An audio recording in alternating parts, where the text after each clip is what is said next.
down to business. Thanks for coming out tonight. I wrote me a manual, a step-by-step booklet for you to get. Oh, I make money move. You can't see me, my time is now. What up? Welcome back to another episode of the MassiveJoes Show, episode number 9. I'm joined by a couple of special guests this episode. Well, you know, special to some. One special. Not so special to other. On my left, of course, MassiveJoes General Manager, the Big Nevos. Hello, how you going? What's happening, man? Welcome back. Thank you very much. On my right, now this one we weren't too, this is special guest right here. No, it's so special. Yeah. Because this one we weren't sure if you were going to make it through the first. Mate, I wasn't sure whether I made it through my fucking apprenticeship to get the call up. But you have. You've been called back for another episode of the MassiveJoes Show, and that is, of course, the Big Swole Bear. Hey, hello. How's it going? What's happening, my man? Well, man, I just want to know what you mean or imply by us being special. Is it like we're special or that we're like special? In every sense of the word, mate. Every sense of the word. You guys are just so special. Episode 9 of the MassiveJoes Show. I am super pumped for this episode because we have an awesome topic of discussion that we've been, it's been a while in between episodes, but we've been sitting on this one for a while. We've been thinking about this one for a while, which means you guys are going to get all kinds of insights. The title of this episode is The Importance of Doing Things That Suck. And this is it's a little bit of a follow-up to episode 8 where we discussed opportunity cost, because we always get a bunch of positive feedback about the podcast, but then occasionally there's some people that give, not so positive, but always constructive. Actually, sometimes not always constructive, but often constructive feedback. And one of the themes of the constructive feedback that I had on episode 8 was, you guys talk so much about following your passion and doing what you're passionate about and the opportunity cost of this and that and all that stuff. But you never talk about doing things that suck. You never talk about doing things that make you uncomfortable. You always talk about the positive sides and not necessarily the flip sides. And so I came up with this idea. I said, guys, we need to do an episode on the importance of doing things that suck. Absolutely. So we're going to split this into 2 parts, as we always do. We're going to start with fitness, then we're going to move into business. And beginning with fitness, I thought it would be cool to start off with a little bit of a roundtable discussion with you guys. Give me an example of 2 things, actually. With regards to fitness, something that you have done in the past that has sucked, but was necessary to get you to where you are now with your fitness and why it was important. And then something that you still do today that sucks, but is also important, and why. I think it's a good place to start, man. Let's go. Nev, you want to go first? I'm sure, you'll talk about landscaping or something like that. No, that's the business side. Oh, business? Well, actually, Okay. no. I don't know, What sort of landscaping you do, bro? All right, well, if you look at, your fitness at the moment, for me, stuff that I used to do in the past, obviously playing football, as one of my, I guess, sports that I chose to follow, no one actually ever liked doing preseason training. You start that shit 6 months before the season starts. It's the middle of summer, it's 40 degrees, no one wants to be running around thinking about, you just want to get into the games. That's 6 months of just shit. But the thing is, it sets you up for the whole season, and that's the same as a lot of things that suck. You have to go through those hard yards to get your fitness up to the level where it can carry you through that whole season. Sure. So the more effort that you're putting into that stuff that actually sucks and that you don't like to do is going to hold you instead for the long term, I guess. Absolutely. So that's, I guess, the stuff for me in the past. I guess for me at the moment, no one actually likes doing cardio, but we all do it. For me, this year I said, well, I want to get better at running. I used to run a lot, obviously playing footy, and then as soon as you stop doing it, well, you get on the gain train and you want to get heavier and heavier, and running becomes too hard. So for me, running has always been tough. So for me, that's something I do now because I guess my goal is just to get better at it. It's something that sucks for me. I'm not good at it at the moment, so I want to get better at it. And okay, so why? No, well, actually, I'll come back to that. Neve, give me your example, man. Something that's always plagued me through not so much actually, it was something I was good at when I was playing footy, like JB, but stretching and prehab. I was when I was playing football, I guess I took it. I don't know if it was a different mindset or not, but with football, I did have a different mindset where I used to get there a lot earlier and stretch and warm up and a lot more prehab kind of things. Massage, stretching. I used to stretch after training. Used to take a lot more precaution in that kind of recovery mode, ice baths. And yeah, I mean, nowadays that's kind of thrown out the window. But the thing is, playing footy for 10, 15 years, is I never had any injuries or like soft tissue injuries. Never had any. I pretty much played every game throughout the season because I never had niggles, never had, or if I did, they were small enough to play through them. But the thing is my prehab and my recovery, which suck. Nobody wants to get there and do your cold and hot baths or your ice baths and your hot showers and stay back later. And nobody wants to go and walk through the water down at the beach after a game or all those kind of things. And they were the things that sucked, but they were the things that made you a better player and made you be able to recover faster, train harder, play harder, etc. So that kind of thing. But then obviously now getting into weights is I'm the first to admit it, but my recovery and my prehab and rehab probably sucks more than anybody in terms of stretching, doing all your shoulder mobility, all those kind of things. And from that though, I've had shoulder issues and I've had muscle issues and I've had times when I haven't been able to squat, for example, or do a lot of leg work when I know it's just because of my knees and I know it's because of tight muscle groups, and still I haven't really done anything for it because I really can't be fucked because it sucks and I don't like it. So that's the thing that sucks. But what's the importance of doing that then? Not being, well, you're not going to make gains being in the gym. Okay. That's the thing. You don't make gains fucking sitting on the couch because you're injured. Yeah. Yeah, I'm gonna use a couple of examples as well. I'm gonna go similar to you guys because I think it's a cool contrast, and we've all kind of come from a performance-based sport background. So I'm gonna use that as well for myself and continue with that theme. And I'm gonna say back when I used to play basketball, it was the same thing. It was like the preseason training was and I think anyone that has been involved in a performance-based sport or still is now, playing the game you love, right? That's what attracts you to a particular sport in the first place. Yeah. But the training that goes into improving your fitness, your strength, so that you can perform better at the particular performance-based sport is generally the shit that sucks. Yeah. So I'm with you guys on that. Like the preseason training. Weights for me, I kind of always enjoyed, but like the running, the sand dune fucking, all that sort of shit. Grueling shit that all of that stuff that really sucks was probably the highlight earlier on in my fitness career, for lack of a better term, that really sucked. Now, like right now in this point of time, if I could pick one thing that really sucks at the moment, is the bulking that I'm going through. You won't, right mate, now. Don't tell people that you're sick of eating because you're just going to piss a lot of people off. Well, not necessarily sick of eating, but going through the process, carrying more body fat than I'm used to carrying, the whole process of what goes into building muscle effectively sucks.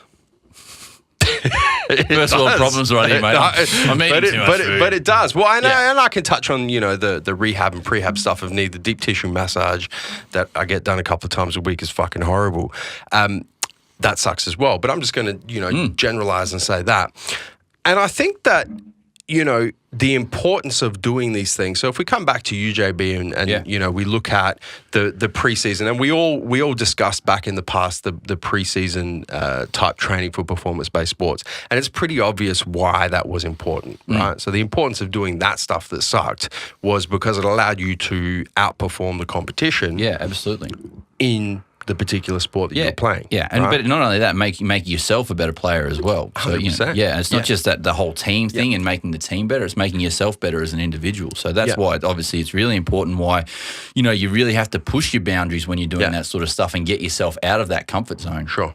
Because that's how you're going to get better. Yeah. And then moving into the stuff that sucks now for you, what's the importance of that? How would you define that? There's no real, this is just a personal goal for me. Yeah. That's when we look at, and you idiots ask me all the time, say, what the hell are you running for? You're running 2 or 3 times a week. And this is purely just a personal goal. Yeah. For me to say, right, well, this is something I want to get better at. Yeah. And that's really what, if you look at what, you have obviously your competitions and you know your physique competitions that you're doing. I don't have anything that drives me to a particular competition anymore. Yep. There's no sport. It's purely just, you know, personal drive to make myself better. So if I look at that, I go, right, well, how do I, you know, I'm making myself better in the gym every day. I'm doing this, but, you know, cardiovascularly, I'm not doing anything. Yeah. So there's, like I said, there's a weakness that I see that okay, well, I have to make that better. Okay. So that's why I'm doing that running. And, you know, for me, it does suck because it's not something I'm good at. So why do you do it? Why? Because it's a personal goal for me, my friend. Okay, but what's the driving force behind that? And this is what I want to get to, right? Yeah. So I'm pushing you on this because this is what I want to get to. Because a lot of people get to a certain level of comfort with their, we're talking about fitness now, with their fitness, right? And they're happy and they go into cruise control mode. But that's the thing. So what's the, why is it important to you to do something that you're shit at, that makes you uncomfortable, that sucks? You know, deep down we're all, you know, we've had competitive backgrounds, all three of us. And it's something that, you know, you can't get rid of. Yeah. You know, and you strive to make yourself better every single day. And you know, for me, I like to know that I can be uncomfortable. Yeah. I like feeling uncomfortable in every situation I can. So I like to be able to push my body like that as well. So, and make sure, you know, it's all well and good to go for a run, for example, and run a kilometre and go, oh, that's enough. And you go, well, all right, let's run 2, let's run 3, let's run 4, and keep pushing it and keep striving to make your body fitter. Or make your body fitter overall, but really for me, it's getting my body out of that comfort zone. Sure. And when we look at you, Neve, let's talk about what sucks for you at the moment and why it's important that you do that sort of stuff. Elaborate on that for me. In terms of the recovery or something different? Up to you, man. You use recovery, so let's roll with that. I suck at it because I don't enjoy it. Yeah. It brings no satisfaction. Sure. And it's not something I want to spend my time doing. But I mean, the benefit it would bring is, as I said, is less time out of the gym, less injuries, being able to train harder, train better. I mean, that's really the crux of it. I think that there's a couple of things that I kind of want to highlight here from a fitness perspective, and why it's important to do things that you suck at. And this kind of applies to, you know, whatever your fitness goal is, whether it's performance-based sport, as we've touched on, whether it's just personal, you know, whether you're a competitive physique-based athlete, whatever it is, doing things that suck across the board, that are uncomfortable, that are difficult, immediately is going to set you apart from competition, right? So if you're involved in competing, you know, whatever form that takes for you, the people who are willing to do the things that suck, that are willing to do the things that make them uncomfortable, that most people aren't willing to do, that immediately gives you a competitive advantage. Correct? Right? In anything. Because you look at the performance-based sports, the preseason stuff we discussed, obvious direct correlation. You work harder in preseason when no one else is willing to work as hard as you, you're going to perform better. Yeah. When the season comes around, right? 100%. Immediately, yeah. Right? If you're preparing for a physique-based competition and you're willing to do harder cardio, more cardio, diet harder, be in caloric deficit longer, do all that shit that sucks leading into a show, you're going to have the best condition on stage. Yeah. So there's a direct competitive advantage that's achieved by doing the shit that sucks. Yeah. What I want to get at as well, it's kind of where I was pushing you, Big Swole, is there also then becomes another layer to that, right? That perhaps isn't as obvious as a direct correlation between a competitive advantage because you're just willing to work harder and do the shit that no one else is willing to do. The other layer of that is your self-development that comes from doing shit that you don't want to do. Yeah, absolutely. Right? Because let's be honest, man, like right now, you don't compete in anything fitness related, right? I'm competing in life. There's no need for you to be doing this shit. That's why I pressed you on it. Yeah. I was like, why do you fucking cut? If you know it sucks and you don't like doing it, it makes you uncomfortable. There's no reason for you to do it. No. There's no competitive advantage that you're going to get. And a lot of the listeners that are listening right now are going to be in exactly the same boat. Yeah. Right?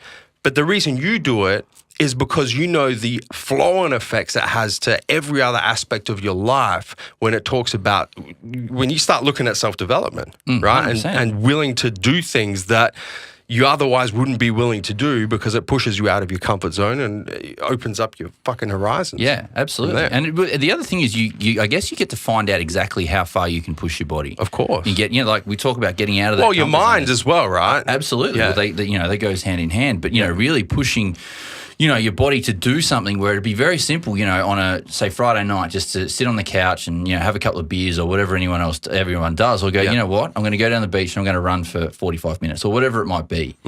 To push yourself to motivate yourself to do that sort of stuff, but also, the physical effects of it is great, but it's also that mental thing to go, well, I can do that. And I can make myself improve, and I can keep doing this and can keep pushing myself further. Yep. That's really, I guess, the other benefit of it for sure. So how do you justify it, Joseph? Yeah. How do you justify when to stop doing something that you're bad at if there's no end gain? Fantastic question. Really good question. And I think that this is, it's funny because this ties back into podcast episodes that we've done in the past, right? Is do you focus on spending a lot of time doing things you're good at, or, like how much time do you spend trying to improve on things that you're not good at? Well, I mean, like, it popped into my head because, as an example, when I grew up, I played state level tennis. Sure. And I played state level football. Yeah. And the thing is I knew that I was better at football than I was at tennis, so I should put that extra time, the 2 sessions a week and the summer of tennis. Yeah. I stopped and took that into spending time working on my running, working on my ball skills, that kind of stuff. Yeah. So I knew that, all right, I enjoy tennis, but I'm not as good as I am at tennis as I am at football. So that's when I stopped doing tennis and focused on football. Yes. So for those people, the younger people who might be in that situation or just in any situation, is how do you know when to stop doing something? Because not that it's wasting your time, but because your time can be better spent doing something else. When do you know to do that? Absolutely. And this is a very interesting thing to start exploring, because it really comes down, when you kind of boil it down, when you distill it out, it really comes down to self-awareness and understanding the difference between, banging your head up against a brick wall for no benefit whatsoever and doing things that suck because there is some sort of benefit to doing it. And if you tie it back to the fitness examples that we've discussed, right? So the preseason type training for performance-based sports, right?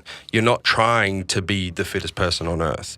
You're trying to do something that sucks because the benefit is that you're going to improve better. You're going to perform better during the season, right? You're doing your cardio for that one level deeper, right?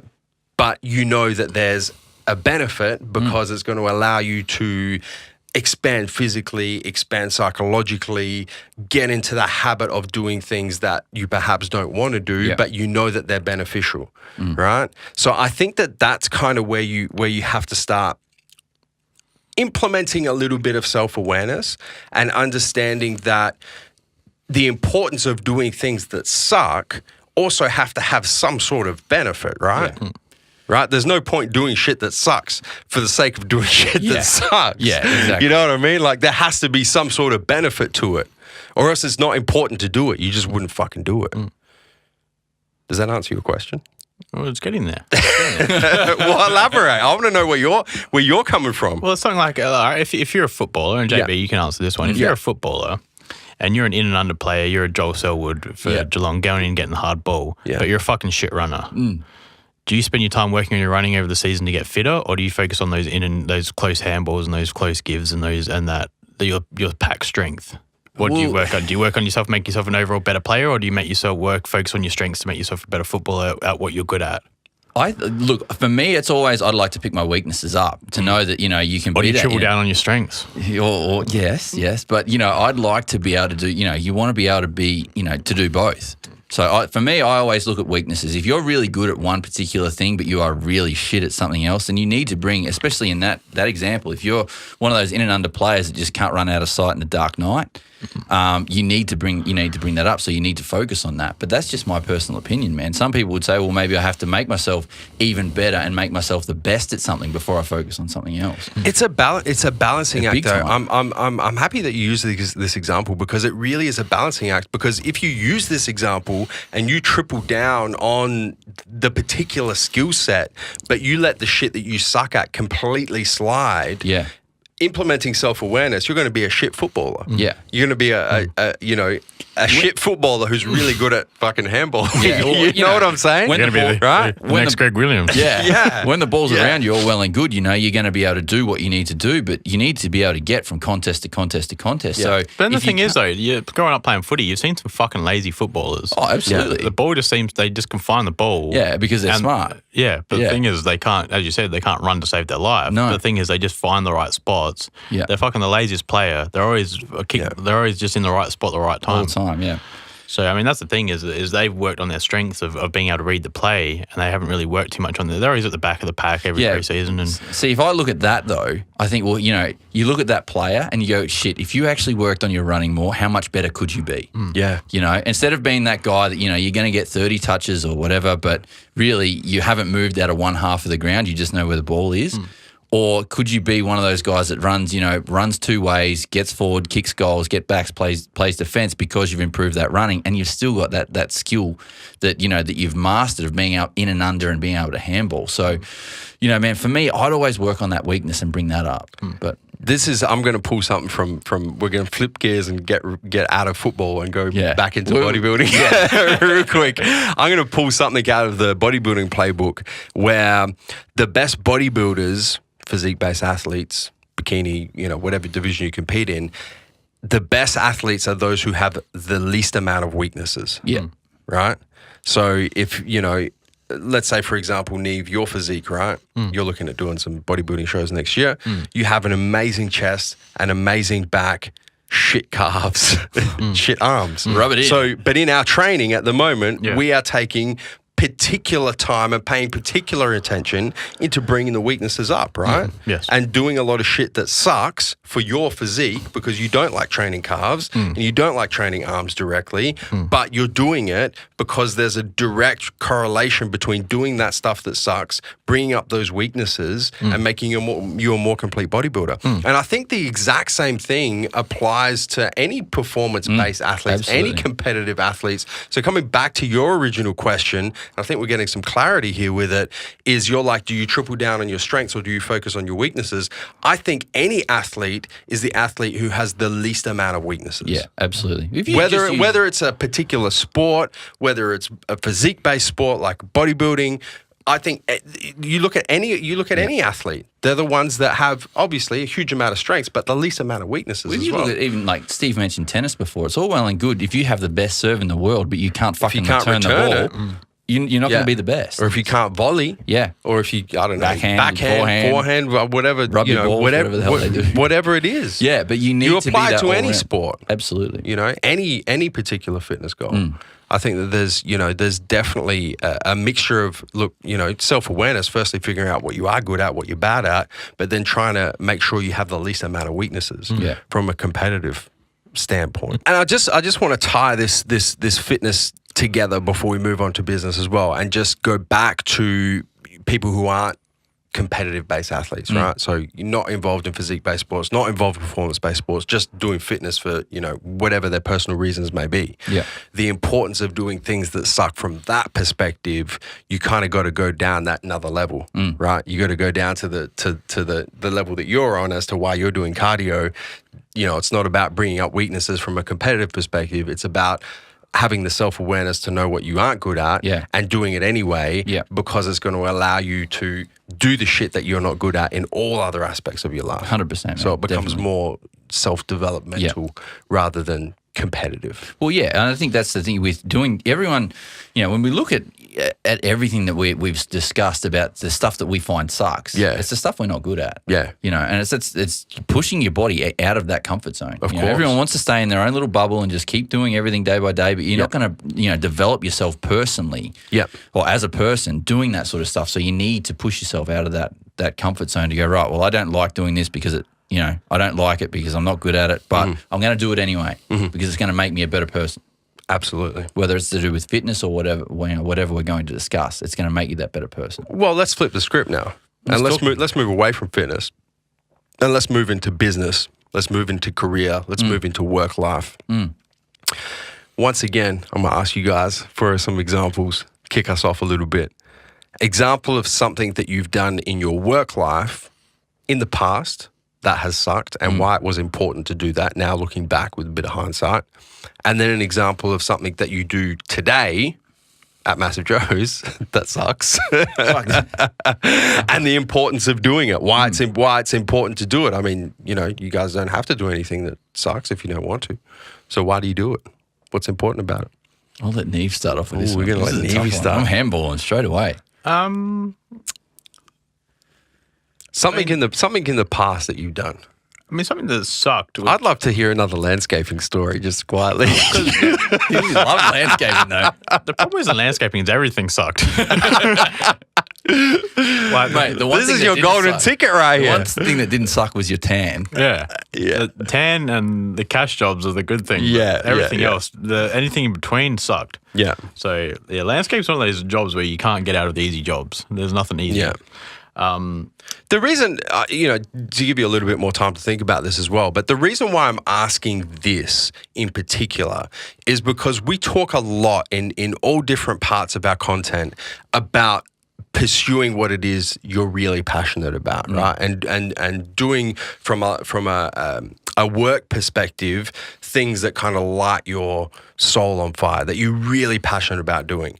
And we don't talk a lot about why it's important, you know, to do shit that really sucks as well. So that's why I'm asking this, because I know that all three of us have been through it. Yeah. You know, have done things from a work perspective that have really sucked, right? Because I don't want people to get the impression that, you know, you go into the workforce, you've never worked a shit job before, and you can just go and pursue your passion and voila, you know, it's all fucking sunshine and rainbows. Yeah. Because it's not. No. And I just want to give those examples. So that's why I'm asking for us to kind of go back and give some examples of shit we've done from in a work perspective that in the past that has sucked and why it was important to do it. That's where I'm going at with this. I mean, the thing is, when I first started off, I mean, obviously the thing with like landscaping is I didn't just start off owning my own business. Is I did have to start off by doing all the labouring jobs. Yeah. Like stuff like I went and paved the primary school over at Kingscote over in Kangaroo Island. And the thing is, obviously, you know how big a school is paving that school. Like because I was the 18-year-old, I was the one who had to carry every single paver over to the pavers for them to throw them down. Yeah. Like stuff like that. I mean, the thing like that is you don't have time to stop. You don't have time to have a drink. You don't have time to go take a piss. You can't check fucking Instagram like you do now. You can't, if you check any of our phones now, pickups, we've probably got 50 pickups in an hour for most of us. But the thing is, for those times, for 3 hours from 7 a.m. until 11 a.m., you weren't stopping. And if you were, you were fucking getting a brick thrown at your head. I like that kind of workplace. But the thing is stuff like that is, and that was the thing, is the pavers, like the older guys and the guys who were sort of 40 and 30 and 40 and 50 that were laying pavers is they were just chucking pavers down. It's pretty easy to chuck a paver down. There's not a whole lot of thought really goes into it. But I mean, us young guys were the ones that were fucking having to lug 50 pavers in a wheelbarrow or carrying 10 pavers at a time in our hands over. It's those little things like that, which things that sucked is those things. I mean, on a landscaping job, obviously, we're the ones who are always running back to the truck to get the fucking running up the hill to go get shit, or the one who has to mix the cement for the guys to fucking put the brick pavers down, or we were the ones that had to carry all the rolls of grass over for the guys to lay the grass. I mean, just like in any sort of trade, especially, is you've got your what are they called? Apprentices. And yeah, they're always the ones that has to do the shit jobs. They're always the one that has to go up in the roof cavities, the ones that always have to go to the van, always have to just mix even with brickies, the ones that have to mix the cement, have to go carry the bricks, and the bricklayers just sort of sit, not that bricklaying's an easy job, but the brickies sitting there just putting the cement down and laying the bricks. So I mean, a lot of those times growing up, is you do those little shitty jobs. I mean, as I said with landscaping, it's a bit hard to pick in landscaping those distinct jobs because nothing in landscaping is easy. But yeah, those little tasks where you do have to earn your stripes by doing all those kind of things, and obviously after you've been there for a fair while, you're the one laying the pavers. So obviously the same thing is starting from the bottom, and then working your way up through any business really. And but what do you think the importance of, because that's it's not uncommon in most laborious type jobs is the apprentices they start at the bottom and they do the shit jobs. And what do you think the importance of that is, man? What, looking back on it now, why was it important that you went through that? Yeah, why weren't you the guy that was laying the pavers down? Why wasn't straight up? Yeah. I mean, I guess in every position there's a few different things. Number one, it taught me how to do every single job, which is just like here at MassiveJoes. Yep. Number two, I think every business really should have a hierarchy. I believe. 100%. Why? Why is that important? I agree with you. But I want to actually drill down. Why is it important? I don't know. Why is it important that you come into a business at the bottom and work your way through? Why do we, like at MassiveJoes now? I don't want to jump forward because I want to stay on this theme of in the past, but I will. Just to prove a point, why do we not hire people and bring them straight into management positions? We have in the past. How's that turned out? Work out? Because I think people... I think you need to understand the business or the job that you're doing as a whole before you can progress in it. You 100%. can't be some kid that comes straight out of uni and want a fucking CEO job for a multi-million-dollar company because you don't understand the concept of what the company actually does. Exactly. So you're going to start in the mailroom and you're going to work your way up and you're going to understand how the concept of how the mailroom works. Yeah. And then you're going to move up from there. You might get a desk job and you're going to start in sales or something like that. And then you're going to understand how sales work. Of course. And then you're going to keep building and building and building. Yeah. So I guess you're developing yourself as a person, but you're also understanding how the company that you're working for works, how all the procedures work, so that once you get to that top position that you're in, you know exactly how the mailroom works. You know how the guys in the mailroom sort all the shit out or whatever it might be. So I think that's why it's important for the people when they first start out to do those shit jobs, because it gives you an understanding of everything and how everything else is going to work. I agree with you. But once again, I think there's a deeper level as well. Because that goes without saying, right? If you start in a company and you start at the bottom, you work your way through a company, obviously you're going to develop a whole bunch of skills. You're going to know exactly what you said. You're going to, get a great understanding of how all the different moving cogs fit together. Yeah. But I think, and Neve, you correct me if I'm wrong, but I think the importance of going back to landscaping, doing the shit that you had to do, was number one, it developed work ethic. Right? Because you mentioned it, you had to work harder than anyone else on the job site. So that's the first thing, is it develops work ethic. Number two is you never forget that as you move through. Right? So when you go from starting at the bottom of a landscaping job and doing all that shit that sucks, and then you move through and you move up and you get to do stuff that perhaps doesn't suck as bad, you don't want to go back to doing the shit that sucks. No. You know what I'm saying? Yeah. So you have an appreciation, you develop work ethic, and then you have an appreciation for not wanting to go back and do that shit. So you're not going to take for granted the hierarchy of the particular business. Do you agree? I agree. I mean, but it happens in all. I mean, even when I worked at Nightfield at Coles, and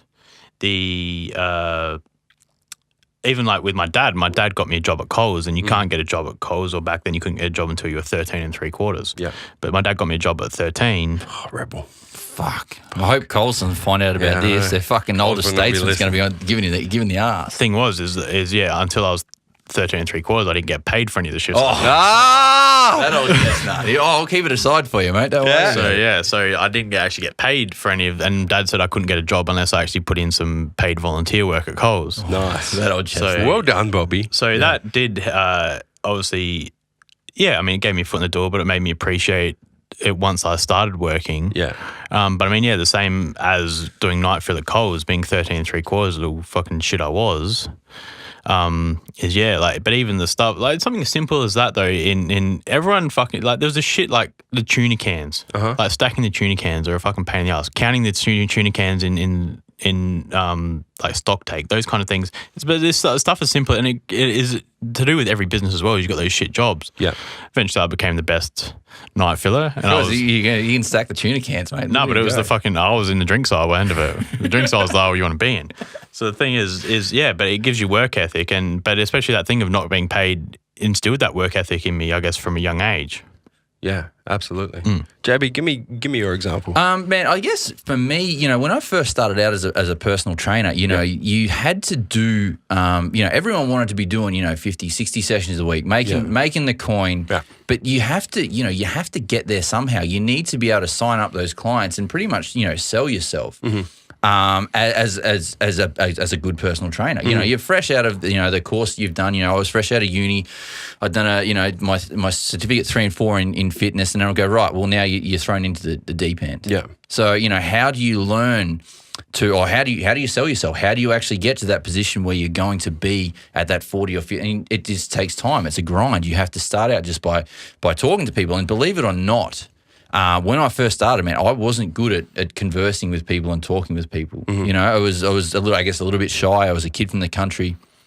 So that whole talking to people. So what did I do to work with that and get better at that is you start doing courses and teach you how to actually sell products, and that's how you get better at it. But, there was days where you'd have, one client for the whole day. Mm-hmm. And that's all you did. So, you think, okay, well, how do I get better at this? How do I get more clients? You have to go through the process of talking to people, giving away, free sessions. You're selling your time for free. Mm-hmm. You have to go through that. And sure, it's still fun, but, you'd love to be getting paid for all that work that you're doing. Mm-hmm. And you don't, as Steve mentioned before with the night fill stuff. So that's, I guess, one example of, stuff that I guess it didn't really suck because it's a job that I enjoyed doing, but you'd prefer to be getting paid for all the effort that you're doing, and you simply weren't. You just don't get paid anything. So here's a question for you, and this resolves back to PT as well. Is when I was 18, so I just turned 18. When I was on my 18th birthday, or in April, so a month after my 18th birthday, I got my cert 3 and 4, and about in the month after that, in May, I got a job at Zest, which was now Good Life. So I started working there. At the same time, I was still started doing a little bit of landscaping on the weekends, and I was still playing footy. So I was doing 3 things at once. I was very busy. Thing is I went and, as you said, started being club trainer, where you have to start building a membership base. I couldn't fucking speak to people. No. I couldn't sell myself to anyone. You've probably seen, but in like the shopping centres where they make you go and stand in the middle and try and sell memberships, they're the kind of shit they'll make me doing. So the thing was, I knew, and I went on for like 2 months, and it got to the stage though where I was fucking like calling in sick because I was so shit at it and I fucking hated it. Which is me now. I've never been good at selling shit. Yeah.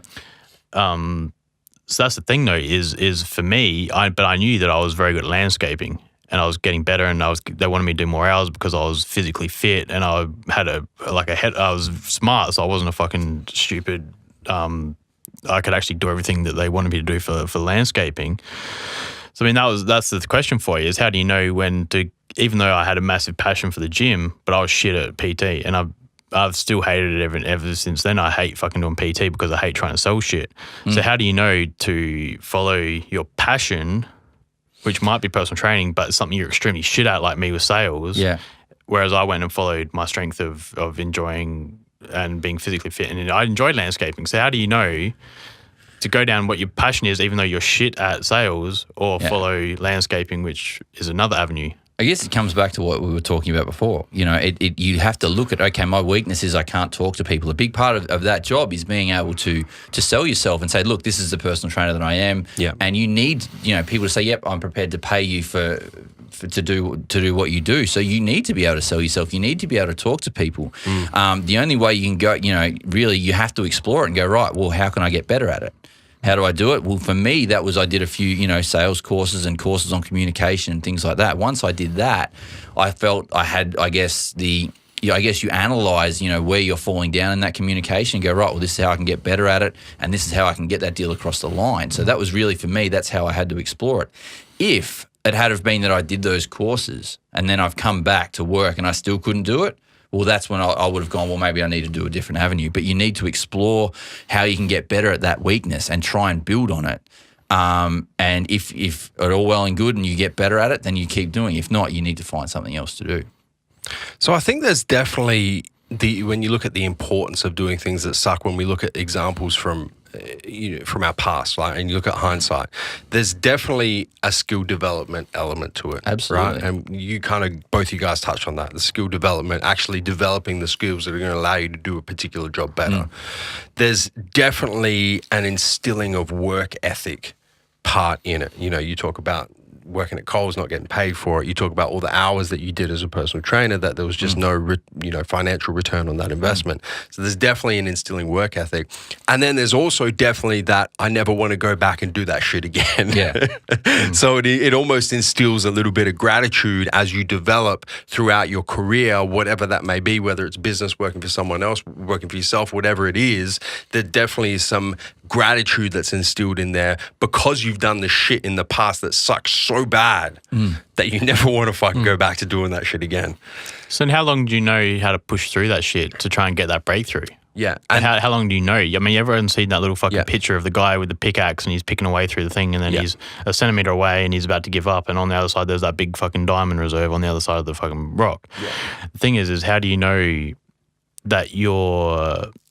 I mean, there's guys that you've seen personal trainers for 5-6 years go on and they're just shit personal trainers and they're still being personal trainers. They've only had 10 clients for 5 years. Yeah. I mean, when do you give up though? How is it just this? How do you get that self-awareness to know that, look, maybe this isn't for me? How do you get that self-awareness? I think it comes down to purely self-awareness. It really does. You need to know that, you need to analyze yourself and go, okay, am I really good at this?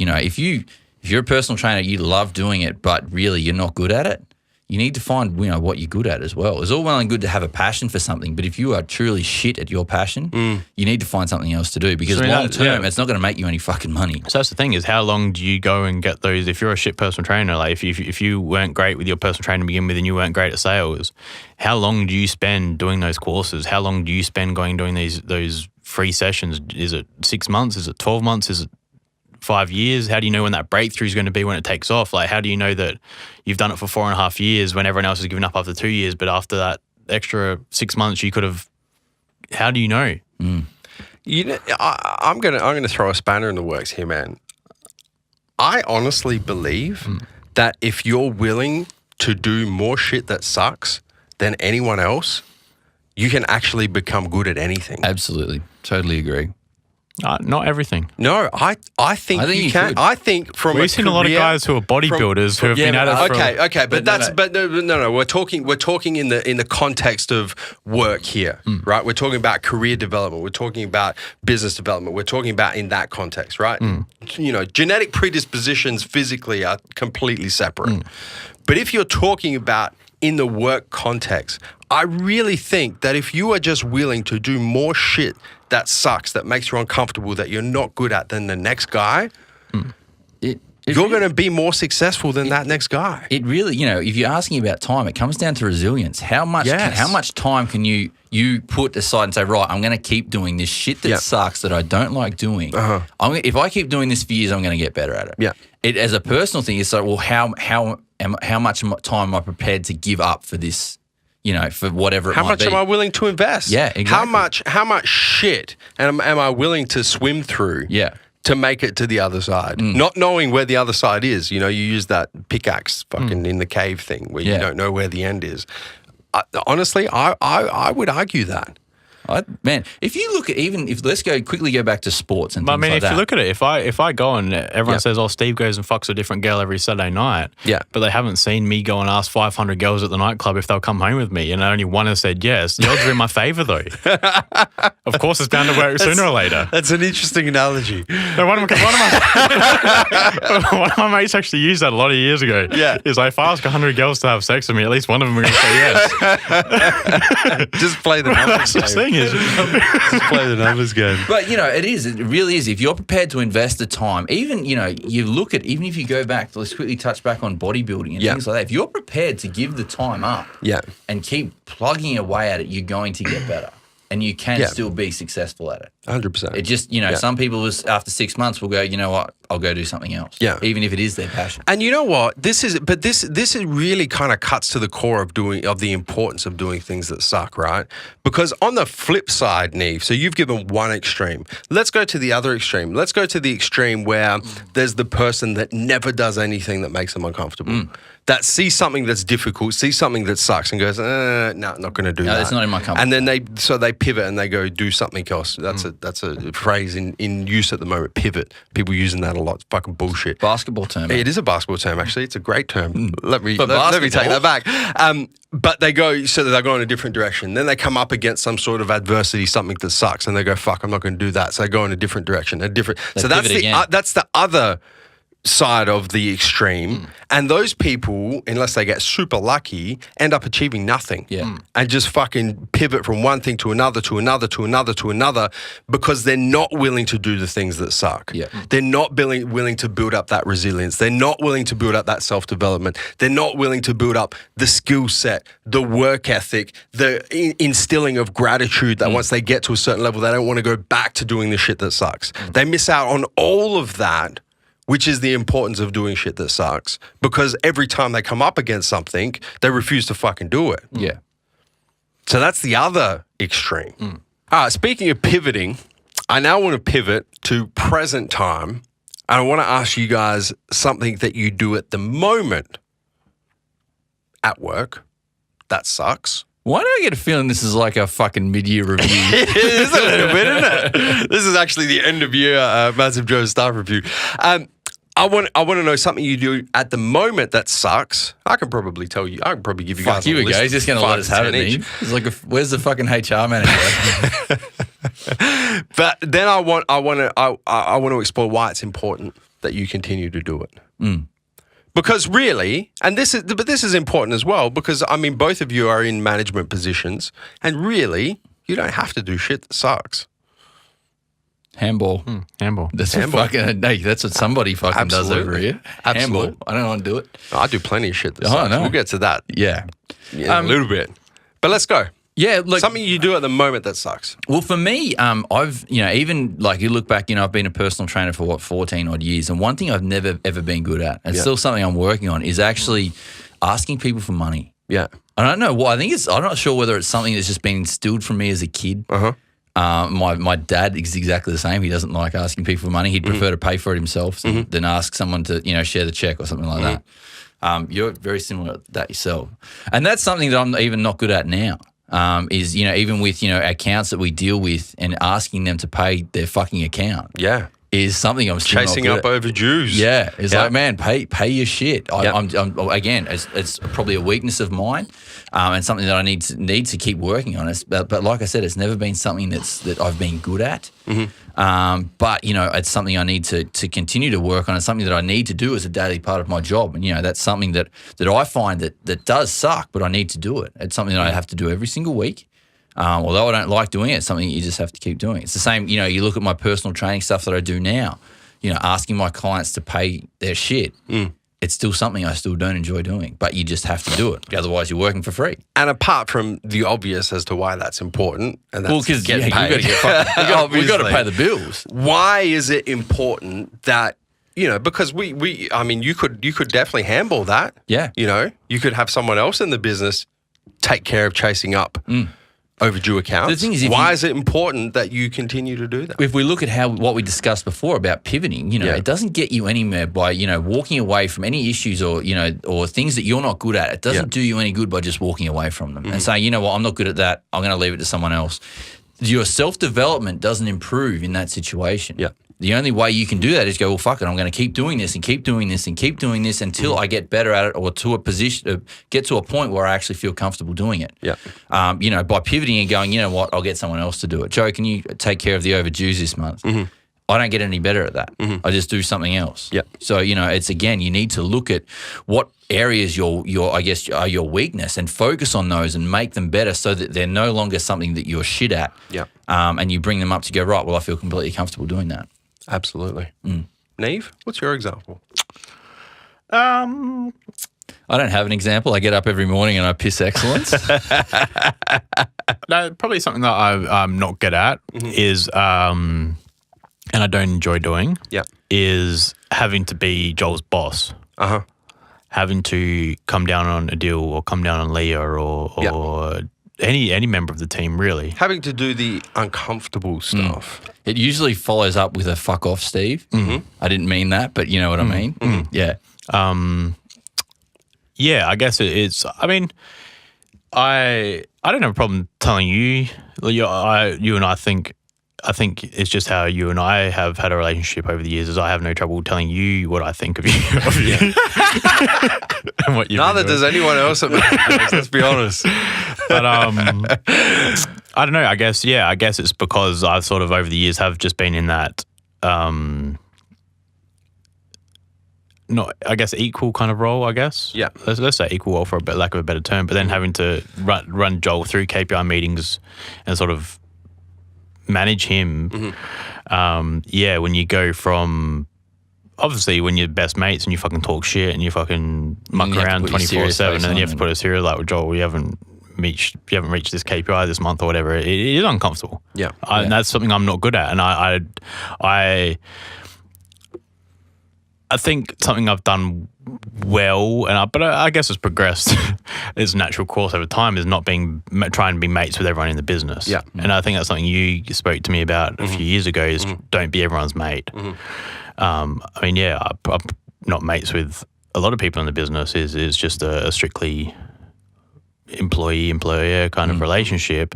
But still with, I guess, the OG staff. Yeah, it was really is, in the position of this business, though, it really is difficult considering, it's been around for so many years and we started off as such a tight-knit team that, it's sort of hard to, you've spent so much time together over the years to go, well, you can't be friends anymore. It's sort of tough to do that.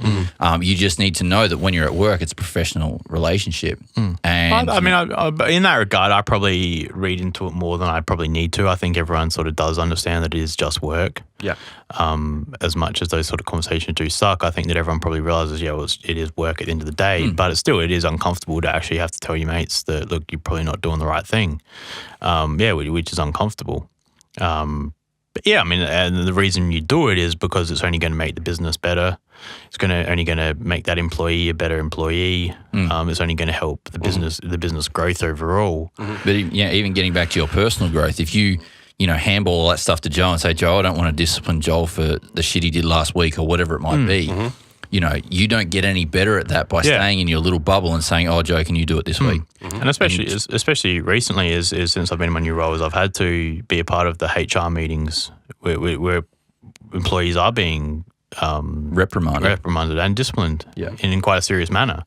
And to have to actually sit there face to face at a table with HR management and actually and speak to them and tell them they've done something wrong and run through what they've done wrong, it is quite confronting and uncomfortable. I mean, when especially I don't think everyone's really good at that or really enjoys it.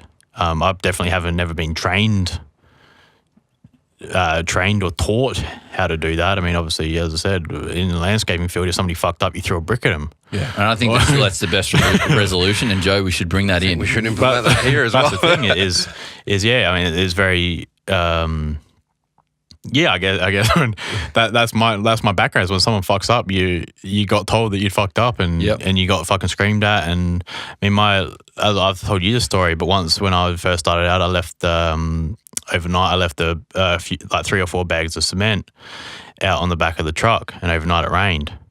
And fuck, my boss the next day, it's coming out of your fucking wages. Surprised he didn't hit you with a bag of concrete. No, but that's the thing is he fucking went off and he rang and he blasted. He talked shit about me to every single employee.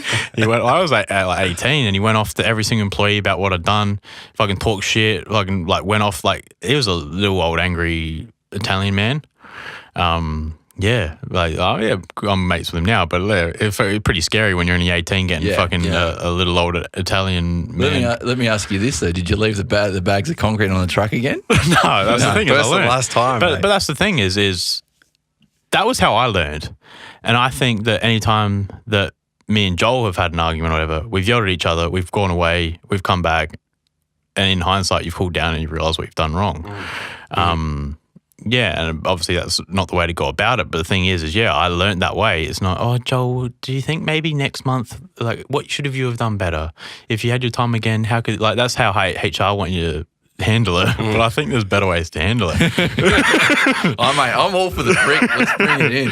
But yeah, and that's the thing is, yeah, really coming from that kind of upbringing is when when you fucked up, and even my dad is when my dad said back in the day when if someone fucked up, he threw a box of coke at him. And people have told me they've seen him launch fucking 16 bottles of coke. Bobby Mills bazooka. just a rocket arm. Stand there, you're going to cop this whole box in your face. it. You don't move or you're fired. Yeah, and that's the thing. So on the building site, when you've grown up, and on the footy track, if you fuck up a kick, JB, what happens when when you turn over a ball or whatever? You get absolutely reamed. Imagine playing with Matthew Richardson back in the day. Fuck, you would have. But anyway, is I'm not good at it, and it does make me feel awkward, and that's probably, I have, and you can back me up on this, Neve, because you've seen this before.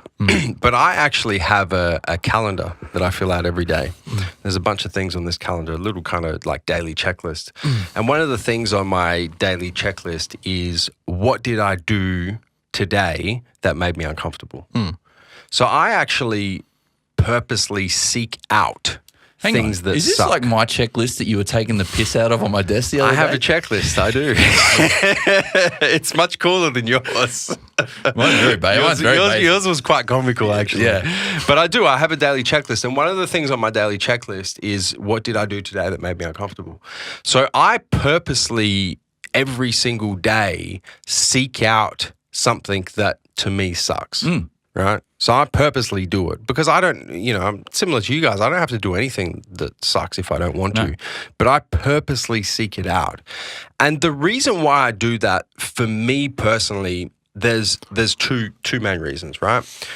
Firstly, I know that if I'm doing something that sucks, that is uncomfortable, that's difficult, from a competitive perspective, I'm going to beat my competition. Absolutely. Because I know that most people aren't willing to do it. Yeah. Especially most people who I consider competition in my position get way too fucking comfortable and just, don't do anything that makes them uncomfortable anymore. Yeah. So I know from a competitive perspective, there's benefits for me doing that because I'm just going to outwit.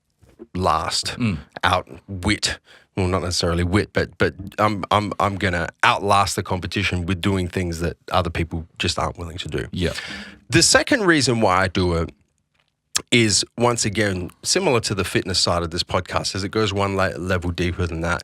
The second reason why I do it is because I know if I'm doing one thing every day that pushes me outside of my comfort zone, it's gonna change my subconscious or unconscious or It'd be your subconscious, man. subconscious expectation of what I am capable of doing. Absolutely. So if I know every single day I'm doing something that I suck at, I'm doing something that makes me uncomfortable, I'm doing something that I'm weak at, my brain will not comprehend anything as being impossible. Not immediately. It doesn't happen after 1 day, 2 days. It's the accumulation of every single day of these often small, daily efforts at doing something that makes me uncomfortable, is I'm starting to develop resilience in my own mind, in my own mindset, in my own self-belief that I can fucking do anything. Absolutely, man. Absolutely. And that's my personal importance now of doing things that suck on a daily basis. Yeah. So it's not even, it's not necessarily directly about increasing skill set. It's not directly about working on weaknesses. Still there's some indirect there. It's not directly about outworking the competition, even though there is an indirect benefit there. My sole purpose, my sole benefit for every single day, seeking out something that makes me uncomfortable, seeking out something that sucks, is because I know it's changing my internal belief system. Yeah. And that's the thing, man. If you can change that belief system and change yourself mentally, you can do anything. Yeah. Because that's the one thing that's holding you back is, you always have that monkey sitting on your shoulder It's going, the self-doubt. man, I can't do that. Dude, honestly, it's the fucking self-doubt. Absolutely. It is. And the reason why, so many people experience self-doubt in the workplace, in their business, in their career, whatever it is because they just are not willing to do the shit that sucks on a consistent basis, on a frequent basis, to the point where they just will get to a point where they just don't doubt themselves. Yeah. I'm not there yet. No, but I'm getting closer. If you look at, some of the most successful people in the world, I have no doubt that they have done similar to what you've done. They've done the things that they don't want to do. Yeah. And they've done it continuously for 10, 15, 20 years. Yep. And that's why they're at the point where, they don't have to do stuff that's uncomfortable anymore because they're at a position where they probably don't have to work anymore. But they still do. Of course they still do. But they still do. Because it comes back to work ethic. And, those people that are successful, they want to work hard every single day because it's just ingrained in them. Mm-hmm. So, that's the thing is, you might start out now and like you said, you're doing one thing uncomfortable every single day. But over the years and years and years and years and years, that's all going to build up. It all adds up, man. Yeah, and absolutely. it's all comes back to self-development. And you can apply that to business or fitness. You can apply that to life, You can apply that to fucking anything. Anything. Absolutely anything. If you're not good at something, then do it. It's like it gets back to me with running or whatever it might be. If you're not good at one particular thing, you're not going to get any better at it by not doing it. You might not be good at chin-ups. Well, guess what? Start fucking doing it. Yep. You'll get better at them. It might take you 5 years. It might take you 10 years. But you will get better at them. If you don't try, you don't, I guess, find out exactly what that weakness is and go, right, this is how I'm going to tackle it. You don't have that plan to do so. You're not going to improve as a person. You're not going to develop. And, you're always going to be in that little comfort zone, which is fine. You can live there if you want to, but you'll have a mediocre life in a nutshell. I mean, the thing is, though, do you think that the difference, though, between business and fitness, though, is that business is due to confidence and that fitness is due to laziness? I think that there is such an overlap between the two. I really think like there's and this. But the thing is let's use Joel's for example. Yeah, is Joel doesn't like not asking people because of him being lazy, not doing it. It's because he's not confident to go and speak to them about it. Whereas someone like me not doing my stretching isn't because I'm not confident in stretching, it's because I'm fucking lazy. I guess it depends on the situation, but there's still a crossover effect to each one. That some person might not, let's say, Joe, for example, he needs to build up his back. Someone says, look, the best way you're going to do that is do deadlifts. He might not do it because he's not confident in the movement. So, it's an individual situation to each one. It's not because he's lazy. It's just because he's not confident in doing that particular movement. Not saying you're not confident in deadlifts, mate, believe it or not. But, it's just that it's each situation is always going to be individual.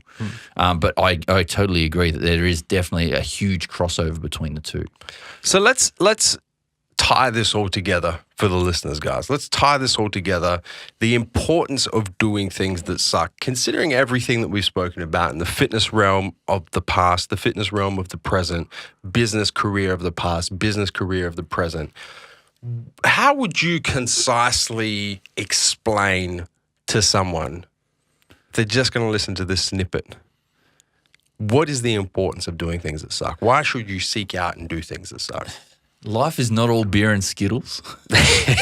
So be prepared. I just love that saying, man. Yeah. It's, be prepared to get uncomfortable with doing things because long term it's going to turn you into a better person no matter what it is in life, whether it's business, whether it's fitness. Making yourself uncomfortable and I guess is going to expand your skill set, develop yourself mentally so that, you are a better person. You're going to develop yourself a lot better in years to come. So that's what I'd say, man. No one, wakes up one morning as a CEO of a company. You're going to have to do the shit that you don't want to do. But you have to look at that long-term goal to go, right, if I want to get there, I've got to do this shit. Neve? I think, exactly what you just said is getting good at this. I think, I'm not going to go down that road. I'm going to go a different route. Okay. I'm going to say, I think that it all comes down to mentality. Yeah. At the end of the day, is it all comes down to how you are in your own head. And if you're, and I will say, if you are confident in what you're doing, then I think that you will be successful. If you're confident, obviously, with the few things we've said don't come under that, but generally it all comes down to confident and being confident in yourself and in your abilities. Okay. So things like that. The few examples, obviously, we said with work, but the thing is even with fitness, if you're confident in your game, if you're confident in football, you'll be a much better player overall. So I think right at the end of it, it all just comes down to mentality. So the importance of doing things that suck is that it's going to help build confidence. Is that how you would that's how you would kind of tie it all together? In a shit way, yes. Yeah. Hey man, it's a way. I would say the importance of doing things that suck is because it's going to change your internal belief system to allow you to feel in your veins that impossible is nothing. Confidence. Confidence, 100%. But I'm such a big advocate for that. I think, even going out and actively seeking things that make you uncomfortable, seeking things that you suck at, just has such a powerful impact on changing your belief system compared to somebody who doesn't. No, the person who pivots continuously.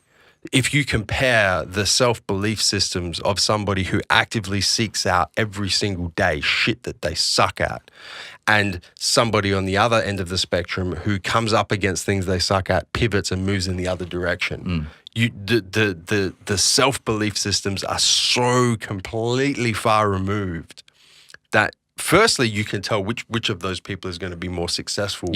Broad picture in their life, but most importantly, you can tell which of those people is going to be the happiest, the most fulfilled in their life as well, is through that self-belief Well, system. yeah, absolutely. And that's a very important part there. You said most fulfilled and happy, because if you look at those people that continually pivot, they're never going to get, as soon as the time gets tough, they fall off. So, you can't live life like that.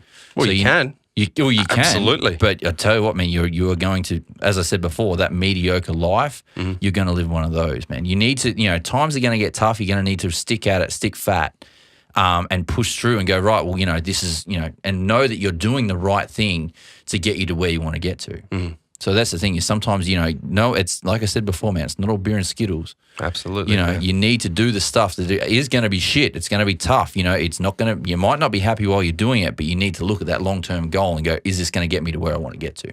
It's important, man. There's stuff that sucks. It's important. Absolutely. Big Nevos, do you have anything else you'd like to add? Confidence. Just confidence.